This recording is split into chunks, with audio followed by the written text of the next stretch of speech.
attorneys, and all of you are very well qualified. We know the local piece even more so.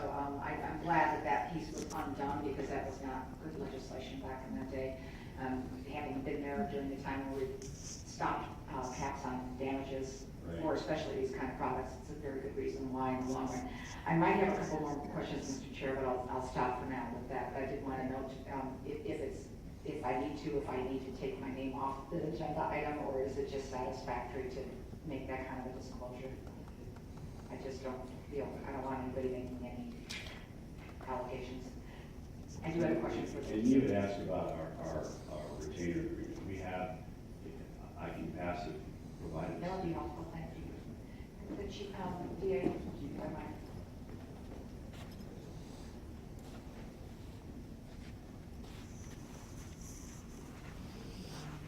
I just would like to ask in the future that you brief all of the commissioners so that we know exactly where you're going and what you, because you didn't reach out to anybody that I know of with regard to this case or moving it forward. So I just would make that request in the future. Okay, and I've got to clarify something here. This is an issue that we've all been following in the newspaper. I was contacted about a meeting with the Aikman Prince firm. I agreed to a meeting. I asked Mr. Wolfson and Ms. Miller to sit on the meeting, which they did. Subsequently, Mr. Weatherall called. He came to my office for a meeting. That's how the meetings came about. So Thank you for clarifying that. But I do think we should all be briefed, especially something of this matter, just so that we're aware of all the pros and cons. Thank you. That's a valid point. And when I had the briefing, I asked for an agenda item. Kevin was in the meeting, and then Ms. King put your name on the agenda. That's how that all came about. So. Yeah, but to clarify, she put my name on the agenda. The original request from me during the merging was for an agenda item to discuss the presentation, and then it moved into more quickly. But I don't want Yolanda caught in the middle between all of this, so thank you. And we'll deal with that one. Okay. Thank you. Commissioner Brader. And actually, Commissioner Jim Kiliani shared what I was thinking. I respect our DA, and I've worked with DA Miller for 23 years, and she's never given me incorrect information in all that time. So part of my comfort would be her sitting in on a meeting, but I also like to be briefed due to the fact that this is really important, and I got this yesterday. And it really, gave more information about the drug problems than anything else. We already know there's a drug problem. So I felt a little disenfranchised from the whole system. And I never worked like that. I will never work like that. So being asked today to make a decision means my brain is trying to process what everyone is saying very quickly.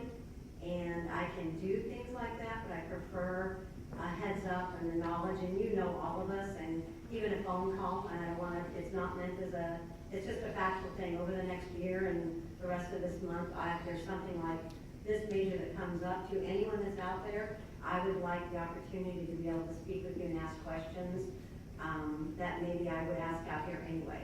So for me, maybe I process a little bit, take a little bit longer to have pertinent questions, would probably be a little bit challenging today.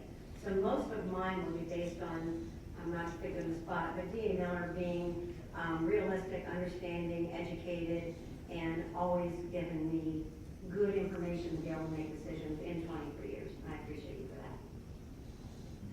Thank you. Other comments? Commissioner Gibson. So it seems as though the primary disconnect right now has been on process. Is how did this recommendation come forward to us? If you think about what typically happens, even though there may well be independent briefings along the way, in my experience, I've not been briefed on the items that we go into, executive session upon until I get in there. And when we do that, then the recommendation is made to us relative to the council we will employ and how we will proceed, whether we're anxious or willing to initiate legal action or defend legal action and how that might proceed. In this instance, I do have the benefit of knowing in a little bit better way the body of work of lawyers who handle these kinds of things, but who work in Clark County, because I litigated for 30 years before that one little part of my brain that was not yet dead persuaded me not to do that anymore. And my experience is that We have a number of people in Las Vegas who have the capacity to represent us and represent us well. There's no doubt about that. What I'm concerned about is that given we're at the beginning of much of this litigation. There's been a heightened awareness that has come to us all over the past year or so. I'm concerned about the work that has to be done to really get into this now. And so, because I know of the body of work that Mr. Eglett and his firm have done, I am comfortable with the recommendation of the district attorney that we authorize the action and that we retain it. I think that normally, I'll be really candid with you, I like RFPs, I like competition. I always, in the past, not every time, but most of the time I do that. But when it comes to professional services engagements, because there's an exemption in the Purchasing Act, and because we can do this, when we've had our legal officer investigate and determine for himself and his department what he might recommend to us, it's difficult for me to substitute my judgment. All I can say is, this is a really fine law firm. This law firm knows how to do what it is being asked, or what we're being asked to allow it to do. And I think that the time that would be required in order for everyone to be on the same footing to come and present to us is time that we can't afford to lose. Although I understand that in some ways the litigation is in its earliest stages, that doesn't mean that the preparation for the litigation is in its earliest stages. A couple of other things. It's always been troubling to me, and anyone in Clark County, that the tobacco litigation that impacted people on every block, in our entire county, that impacted families everywhere, that impacted the social services and other services and medical services that we offer as a county and that we pay for as the stakeholders, who are in this case the voters and the taxpayers, really netted us nothing. And there is a value in separating ourselves, not representing anyone else. Everyone else will have access to the finest lawyers that are available. There are a number of them that do this. They're presenting, they're doing everything they can do to get this litigation, and they'll be in it. But this is a way that we, as a plaintiff, will have some discretion over how the proceeds are distributed, how we recover, if you can even say that there is potential for recovery, from the damages that the opioid issue has brought to our community. So I feel, and the state, there are a couple of things that only the state can do, and I'm sure they'll do them. I'm not worried about the state. I'm more concerned about our capacity to respond to the injury, as large as it is, that has spread itself across this community.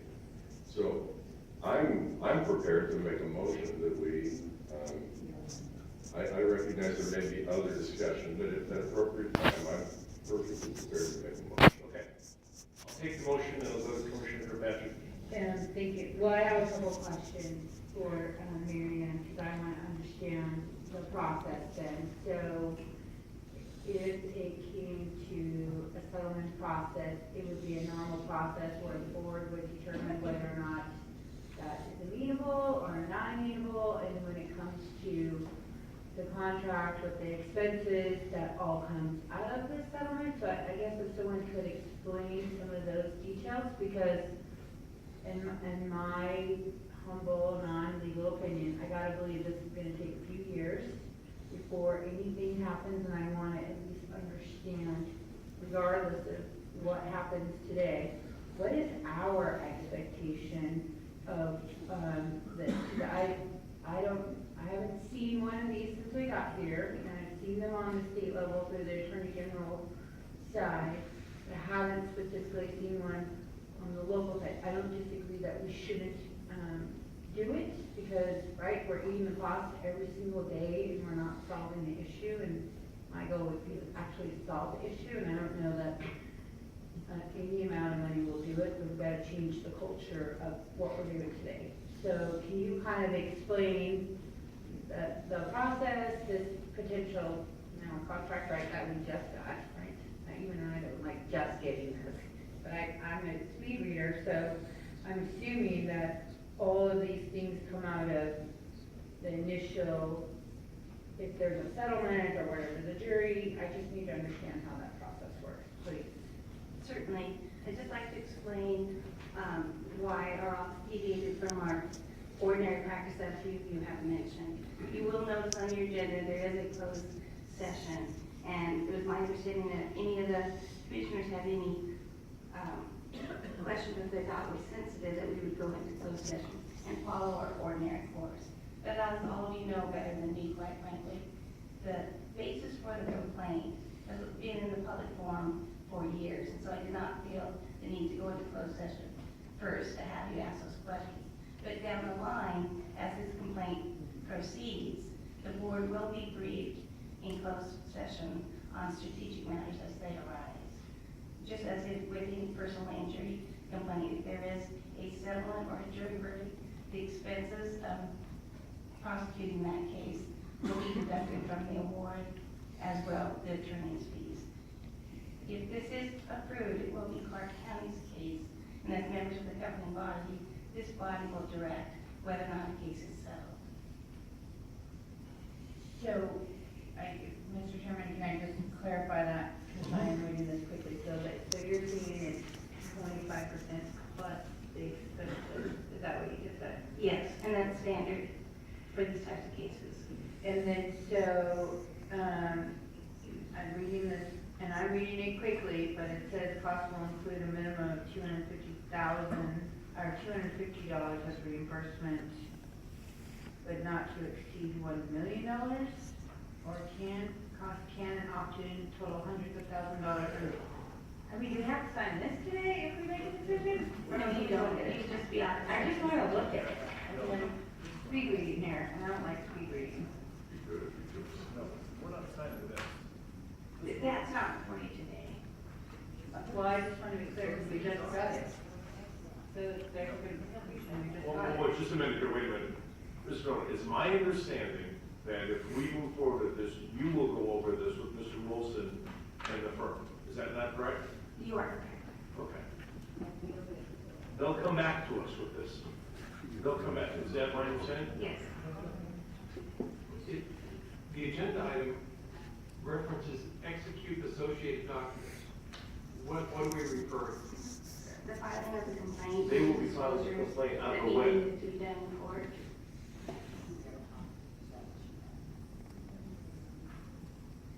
Okay, let me, before you get into, no.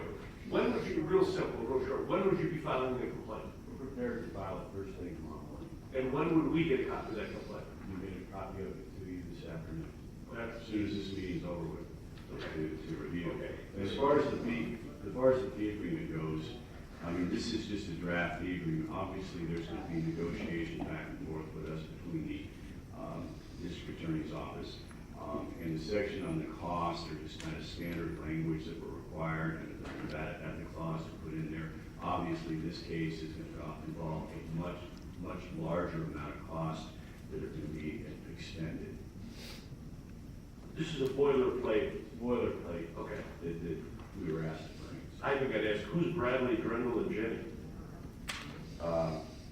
Okay, well, they should, that's my example of why it's a boilerplate. Bradley, Kendall, and Janae is a very prominent Reno firm who's working with us in conjunction with discussing this issue with Washoe County. Okay, but that's not on this, They- this would all be done with Ms. Miller and Mr. Wilson. Right, After this will be that. modified and negotiated. It's just a sample of kind of the items that would Sure. be in it. Okay. Commissioner Giuliano. Thank you. So on the boilerplate, it says other counsel within the firm or outside counsel, so that would be in addition to whoever was noted?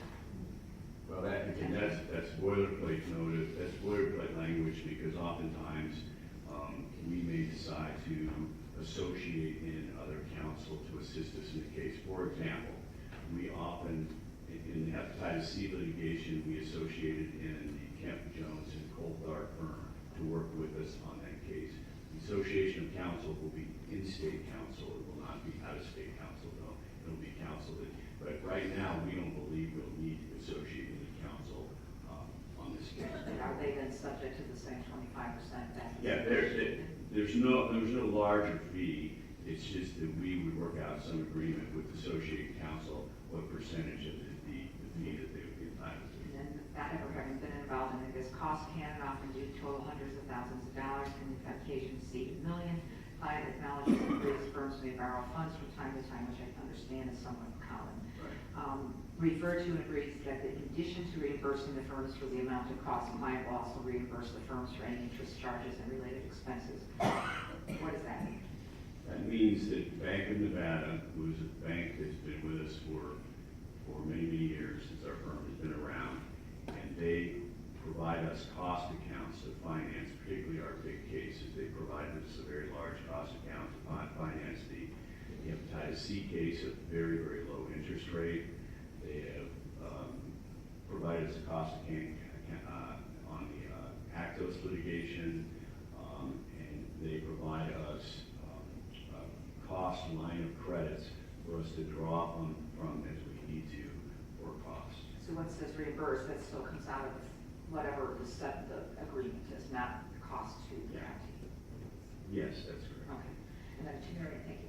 To Marianne, so you said that because this issue has been discussed in the media for a month or a long while, we felt it was appropriate to skip our board process to put this agenda on this way. Even though we as a board, other than me asking for a discussion, I don't have anything to deal with it. I thought you'd want to have a robust discussion in a public forum. I was not aware of any confidential information that we had to share with you. I'm not saying there's confidential that I have, but I don't think any of us, I think it still comes back to, we're going to be transparent. I'm sure we all have the same information, so we know what the heck we're talking about. And wait until after this discussion to go to the closed door if we thought we had a question, just is different than what I've ever seen before. So be it as it may, thank you. I'm not going to let Mary go into get thrown in the bus here. I took responsibility. I was asked for a meeting. I had a meeting with both lawyers, both different law firms. I asked for the agenda. That was my, I asked Ms. Miller and Mr. Wilson to sit on the meeting that I had with the law firm, and you're free to ask all the questions everybody wants at this point. But I'll take ownership of that. Okay. Anybody else? Commissioner Brown. So the agenda item today, it seems to me it would have been a lot clearer if the recommendation was something like follow the district attorney's recommendation to enter an agreement with. There's just all this cross stuff. But what are we approving today? As you recall from your water district meeting, county attorneys now have to ask permission from a board in advance So the to file. question is, number one, specifically giving authorization to the district attorney to institute legal action against the gangs Correct. in association with the firm that's before us. Yes. Number one, understand that. Number two, execute associated documents. What does that refer to? Occasionally, courts will ask for additional documents to be filed. I didn't want to take the chance of not having authorization to do any necessary documents to get filed. So that's to what I'm referring there. And that's normal course of legal action of the DA's office. All right, that makes sense. And then where would we be approving the agreement between the district attorney's office and the law firm? We'll bring that back at a future agenda so that you'll have time to review it before you vote on it. So if they are given authority to execute tomorrow morning, or submit tomorrow morning, they could come back in 2 weeks and we can say, we don't like this, break that. Do they understand that? Yes. District attorney and Yes, Commissioners, I sense a level of discomfort in moving forward until the fee agreement has been reached. I don't have any personally. No, I don't get it. Okay. No. Go ahead, let me, so this is my. And I think you know that the main sat here for 25 minutes, let me at least get a little bit. I have no problem with moving forward because I am relying on her recommendation on your behalf. I have no problem with that. But I do still, procedurally, as one of the commissioners mentioned, it was just bizarre. So the law firm itself, and Steve, if you want to, or Mary, I don't know enough about them, but some basic questions I would ask: have they, in recent years, had any kind of litigation against Park County? You're talking about the Edward Prince Yes. law firm? Mr. Edwards. I don't believe, I mean, it would go back, well, we do have a pending case that's, discovery's about finished. All right, discovery, I think, is finished in the case, and it looks like it's going to resolve against the school district for one of the teachers. That's not us. But that's not the county, so no, to my knowledge, I don't think we filed a case against the county in well over a decade, so we could certainly have And no this is a public record, so if you find anything in your past, make sure you let Mr. Wilson know. And then secondly, and this is quite candidly something important to me, is do you, in the firm, representing the firm, anticipate bringing any action in the near future against Clark County Fire Department, Las Vegas Metropolitan Police Department, anything involved with those public agencies? Well, no, because we don't, and we wouldn't, because if the county hires us, that would be a conflict of interest, and you would have to waive that conflict. I would doubt you would want to waive that conflict, so, no. And I appreciate that, I just wanted it on the public record. So we won't be suing for anybody falling on a playground on a Saturday. Not just the county, but I public works understand, and our yes. first responders. Right. It was asked earlier, but on the tobacco scenario, how long did that last? From kind of the initial litigation to whenever judgments were made? Just to get a sense of what, because some of these commissioners, including myself, will be gone, I'm sure, by the time this is resolved one way or another. So is it a 3-year, 10-year, 20-year horizon? Best guess. I don't think you can make tobacco litigation as a fair comparison, because there was different states, and it was a lot of different states, which we have here, but it was more of a kind of coordinate with everybody as opposed to going out and getting your own settlement, your own judgment, which we think would be appropriate here. All I can tell you is it's certainly not going to be overnight, but I can tell you that in the hepatitis C litigation, within just over 2 years, we got our first verdict in that case, and within a year or two after that, all of the hepatitis C cases, we represented most of the people who got hepatitis C in the community, they settled. And that's fair, and I appreciate that. The reason I ask that is, I think, if it's 3 years or 10 years, I would hope that the board involved here in making this recommendation would also be involved in, as was mentioned earlier, the distribution of those funds if you are successful.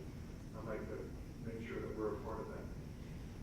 That's all, Mr. Chairman. Thank you to you and the DA for allowing me to speak and ask questions. Anything further, Commissioner Braun, you'd like to ask or say or anything? I am very Like to offer up? Okay. Commissioner Weekly. Thank you so much. And I agree, I appreciate the fact that the comment was made in terms of process.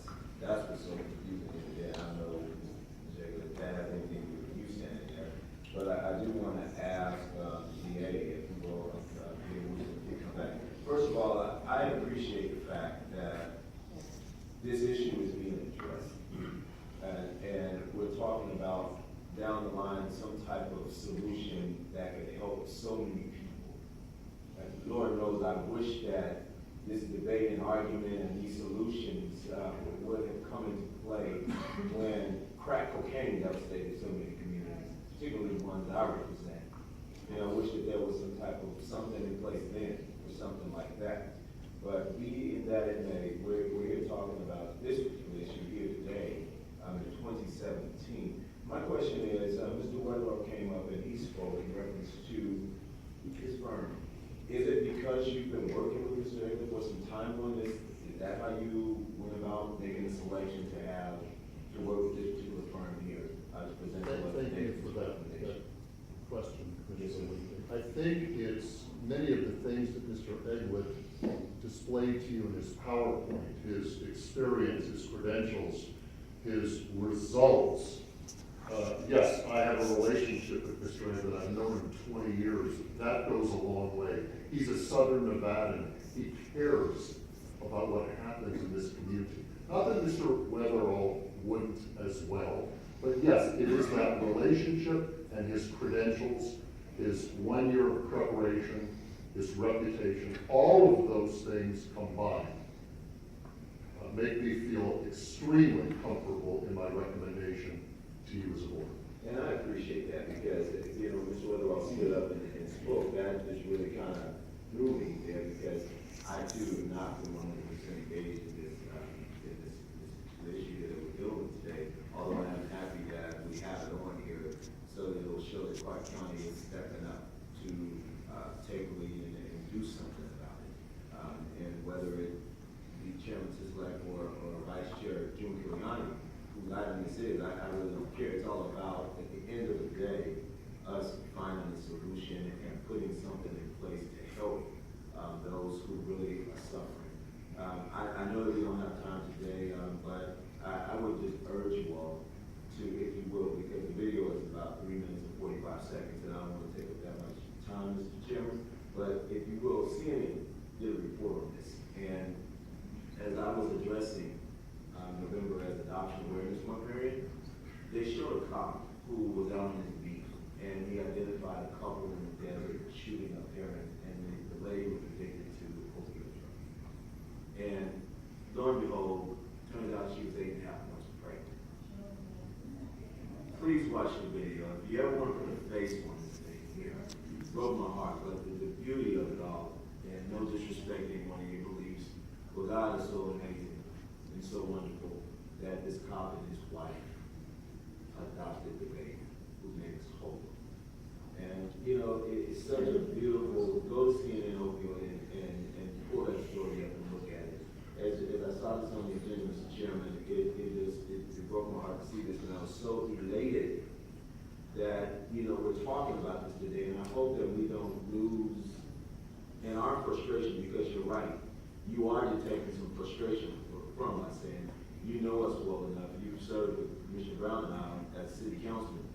You know how it is when we have to make votes like this. We all want to be equipped and well informed, so that we can do the right thing moving Couple forward. things real quickly, and I apologize if any of you feel that you weren't appropriately briefed. I did. Okay, and I apologize, I'll own that. You know, my understanding is that you have briefings before these meetings and have opportunities. If that didn't happen, I apologize, I'll accept responsibility. Secondly, and Mr. Edler, correct me if I'm wrong, this is not just about money damages. The money goes a long way. And if we receive billions of dollars and you have the ability to distribute it to certain places and agencies and recovery houses, that's great. But also part of the prayer for relief, legal phraseology for what we're asking for, is a judge or a jury to enter orders for corrective action, to order that certain ways of doing things, the way drugs are distributed, the way doctors prescribe, that those behaviors are corrected, and a monitorization program in place to make sure it gets done. Did I say that appropriately? No, you're fine. But understand this, and I didn't want to bring it up, they brought it up, but at any rate, we have our chair and our vice chair who are pursuing higher endeavors. And they've done an amazing job in terms of making sure that we all are at peace up here and we can go on and do our jobs and not be involved in litigation and all that. And when we have situations like this, you know, having served on a board like this, how important that we're all on the same page. And we just want to make sure that as we move this thing forward, and we don't have to go back down this road again, because it made it really uncomfortable for about 30 minutes. I think we just saw all of our blood pressures go up to a whole nother level. So is mine. Yeah. So I appreciate you, dear Wilson. This is fantastic. I believe that this is going to be a blessing. Commissioner Kirkpatrick, Commissioner Gibson, who will be here because 5 of us will be gone, but they'll be here to see this thing come to fruition. It's just, we want to make sure that how it's done, I think it's our job today to make sure that we put the infrastructure in place, and Commissioner Brady had a great idea, whether it be a place like UMC or other places out there that may be of a help to someone in the future, that we do it right so that when future commissioners come along and they're flipping through the records, they can see that we all did a good job in making sure that they have a blueprint to work off of, and that there was something that was doable, and it made a whole lot of sense. So, thank you, Mr. Chairman. I appreciate that. Thank you both for making sure we had this conversation. Thank you, and I appreciate everybody's time today. I just want to be clear, and I'm the one who, if there's blame with place, it goes to me, and I'll own that if there's blame. I would like to make my wishes known, because I do agree with Commissioner Weekly that Commissioners Gibson and Kirkpatrick are the only ones that have the possibility of being here when it's happening. I would like, and I have the utmost respect for Governor Good when he established the Millennium Scholarship. This money, this is a health epidemic that we're facing. People are dying every day as a result of this. Maybe this being filed will eliminate some doctor prescribing more, this double dipping on the prescriptions or triple getting free prescriptions. And I think that we could help people immediately, but I would hope that down the line, when this money comes back, Marilyn and Jim, that this would go towards healthcare, that UMC would get a big chunk of this in order to move us forward as a community, and also that the education gets out there to folks about just how addictive this is, and that we can not only go back past it and get some, recover some of the costs, but also to educate kids moving forward, and maybe those that are not yet addicted won't become addicted because this happened. So that's my comment. Commissioner Gibson, you had a comment, you had a motion on the floor? So, if I could just finish, and then I have one other comment, or a couple comments, and then I make a motion.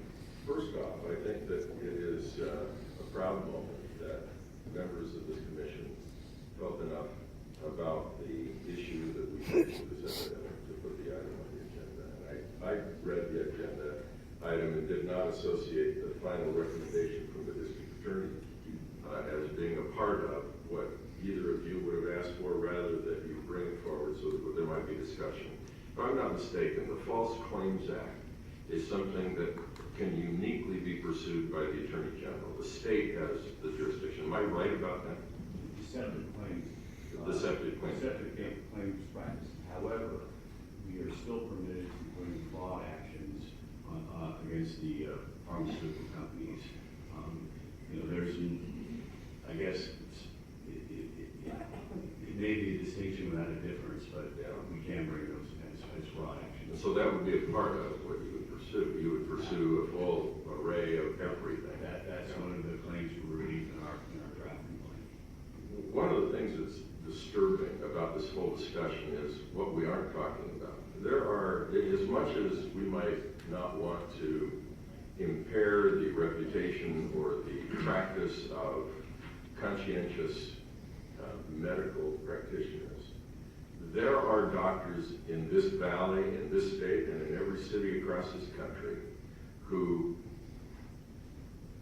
I was going to say unthinkingly, I don't think you can say that. I think they know what they're doing when they prescribe over and over again and overprescribe. I was with a friend on a golf course a couple of years ago. He and I had a mutual friend, and we were playing with the dentist. The dentist asked this question about the fellow. He said, he said, I was visited by the DEA, and they asked me if a certain patient was my patient, and I said yes. And they said to me, do you know what his record is? And there's a record of all of the prescriptions that have been given. Let me show you, he said to the dentist who had prescribed this painkiller to our mutual friend, how many times, how many prescriptions that this man has figured out how to get. And he held a group of papers, and he held the top one, and it unfolded. He was holding it about this high off the ground, and it went all the way to the ground.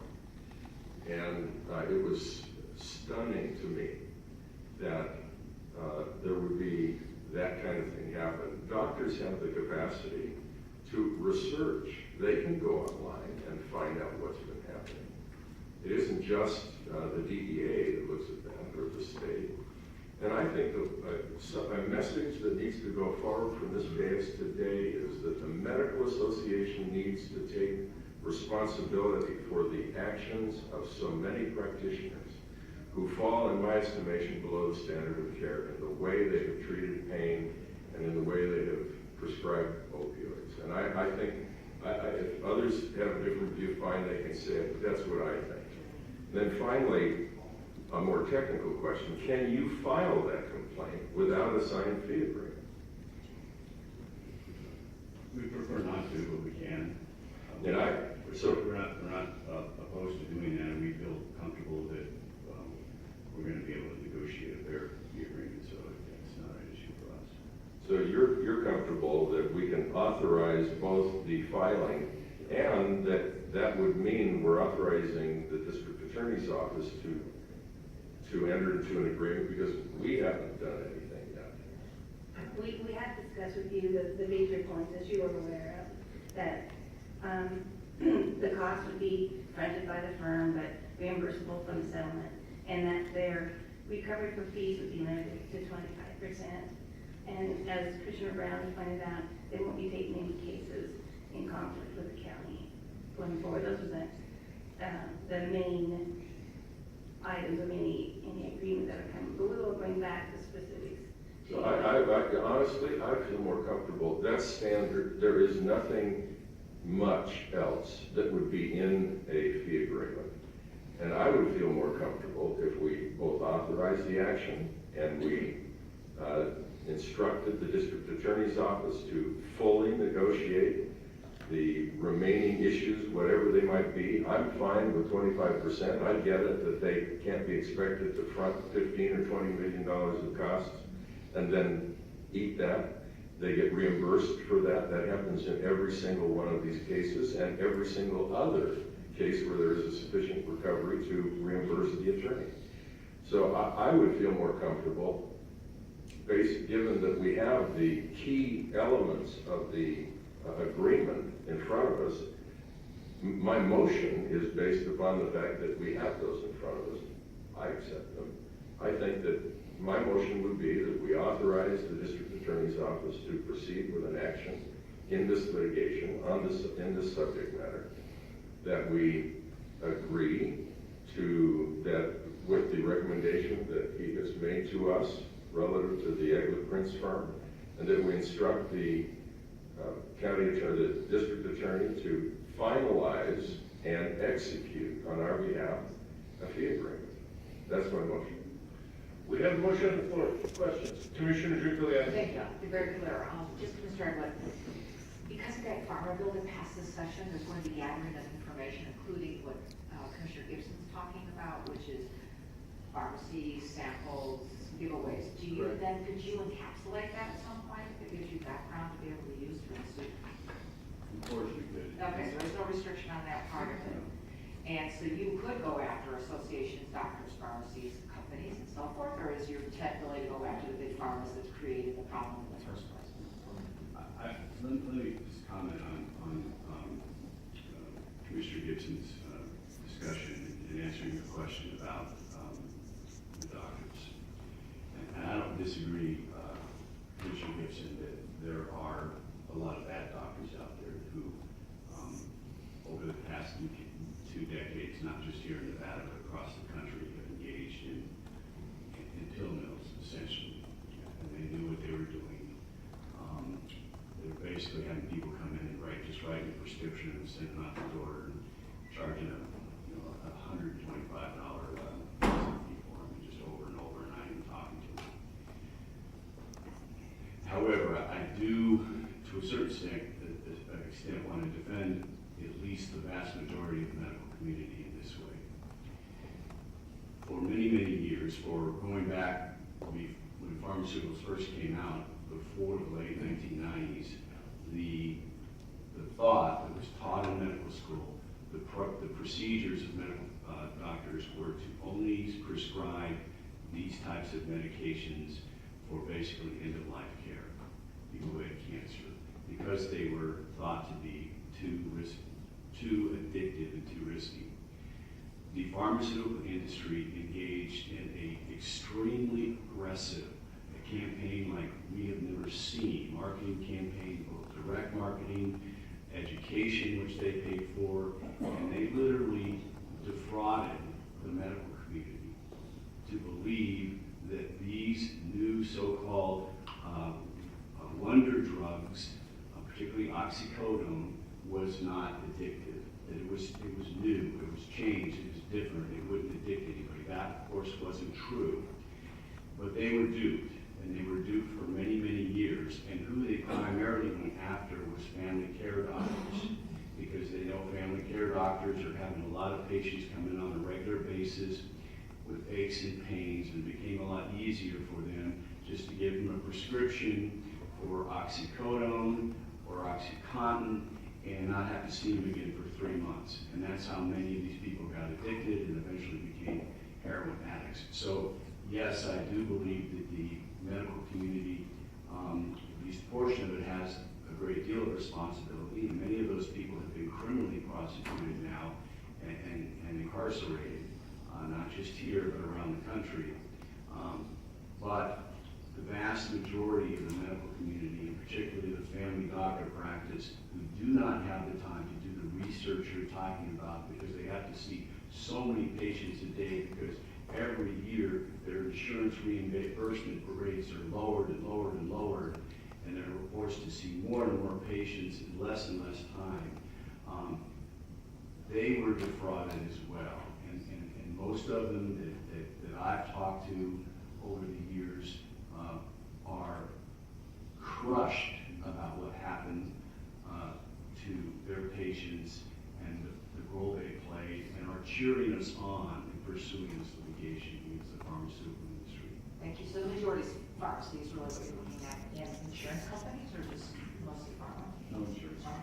And then finally, to Kevin's time, because I think social services may have to do some research with regard to cost impact. Do we get reimbursed for that somehow, or is that something that they negotiate? That's something I can.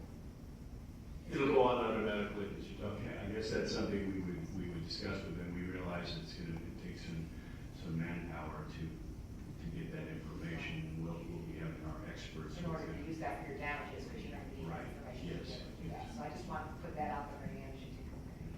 Thanks. Okay, Eddie, motion for Patrick. Thank you, Mr. Chairman.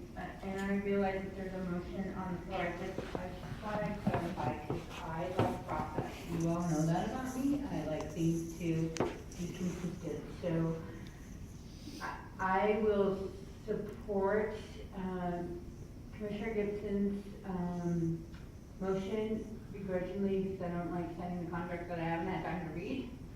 But I will expect, and I say the word expect, and regular updates, because what this is saying, and I understand that it's boilerplate language and all that other stuff, but it's basically saying that, because now you're making me all speed read, and it's basically saying that our client specifically grants the firm's authority to make all decisions regarding incurring costs. So as we're being part of this process and we're doing things a little bit different, I will expect a regular update that I don't have to ask for, because I want to know what we're incurring and what we're doing, just so we understand how it works for the long term. So, Commissioner Gibson, you really put me in a box, because I don't like being pushed to do things, but now there's a real expectation from me, and y'all know I'll follow up with it. So, Got it. understood. Anything further? We have a motion on the floor. Anything further? Something tells me that I will likely pay for that. Please cast your votes.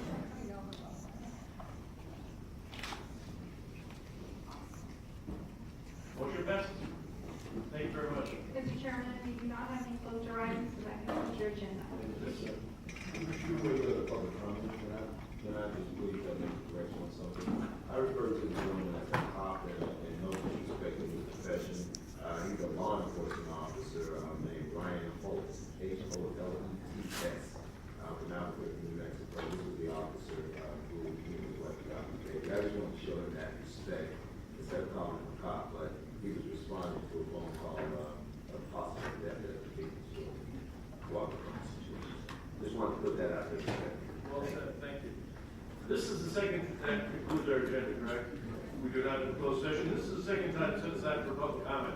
Anyone wishing to address the board on any issue, please step forward and identify yourself for the record. Now will be limited to 3 minutes.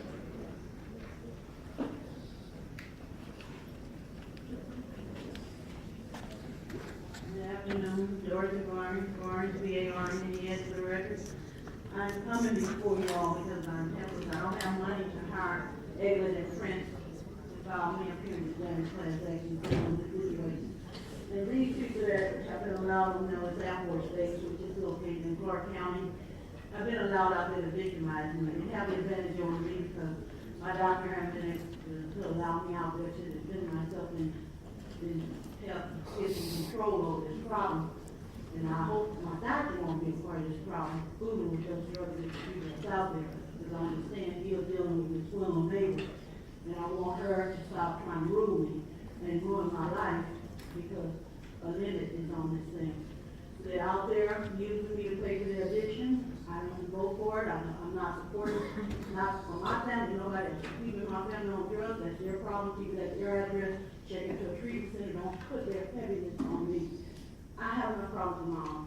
I keep my problems to myself. Whether here or there, I don't put my troubles on them.